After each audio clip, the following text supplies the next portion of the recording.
હવે હું નર્સરીનું કામ કરું છું. 8 લાખ રૂપિયા મેં તૈયાર કરેલા હતા નર્સરીમાં, અને દવા ભૂલથી સંતાઈ ગઈ મને. દવા એટલે દવા છોડવાની જગ્યા પંપ ભાઈને આપેલો બાજુના વાળાને, એટલે કચરો બાળવાની દવા એમને. હા, પછી મારા ઘેરે આવ્યો, હું વહેલો ઉઠી ચા પી અને સીધો પી ગયો નર્સરીની દવા છોડાવું. બીજે દિવસે વહેલો ઉઠીને જોયો તો મરચાં બધા કેવા થઈ ગયા, બળી ગયા, વોકા થઈ ગયા. એવા સપનો આવ્યો મને સાહેબનો, પવાર સાહેબને મેં રિંગ કરી. સાહેબ ગાડી લઈને દોડતા આવ્યા કે ફોજાજી શું થયું? મેં કહ્યું સાહેબ મરચાં બધા અટવાઈ ગયા. એકદમ મોઢું નારાજ પડી ગયો. સાહેબે ખબર આજ મેં કહ્યું ફોજાજી ચિંતા તમે ના કરતા, હું આવે છું ને દવા તમને આપી દઉં છું. સાહેબે મને દવા લખી આપી. સાહેબને હંગાતે દવા લઈને દવા મારી. ત્રીજે દિવસે ડોકા ઊભા થયા. એટલે મારું એક સપનો પલટી મારી દીધું. એ જ પવાર સાહેબ, જે માનો તે, ભગવાન માનો તે, ડૉક્ટર સાહેબ માનો તોય, અને ખેડૂતોના એક માન્ય માણસ ડૉક્ટર તરીકે માનો તો પણ પવાર સાહેબ. બીજાના કમનરજી સાહેબ કે અમને સપોર્ટ આલે. મને એક જ શબ્દ કીધું, ફોજાજી સપોર્ટ આપીશ, પણ સચ્ચાઈ હોય તો. જો સચ્ચાઈ ન હોય તો હું તમને બોલાવીશ નહીં. નહીં કે તમે ભગવાન પર વિશ્વાસ રાખો ને. નર્સરીનું કામ છે.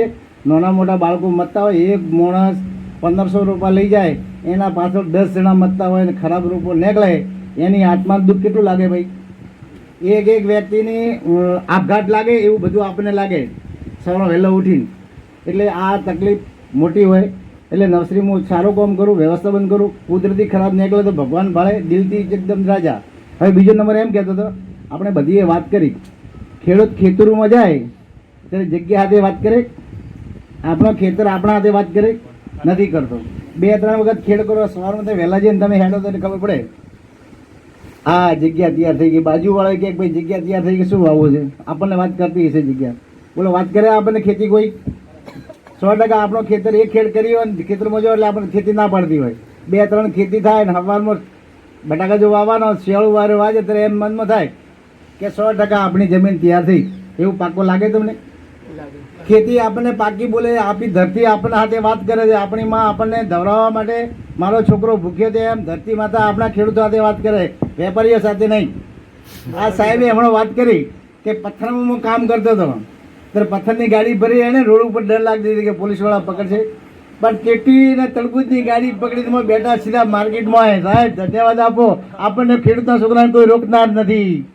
સારો માલ કરો, સારું કામ કરો, આપણી ગાડી ચાલતી રહેવાની, ચાલતી રહેશે. બરાબર. બીજા નંબર હું એમ કહેતો હતો કે ખેડૂત કોઈ દિવસ થાકતો નથી, દિલથી ન થાકે. બટન ખુલ્લા, મહેનત કરો, વેલા ઉઠીને ભગવાન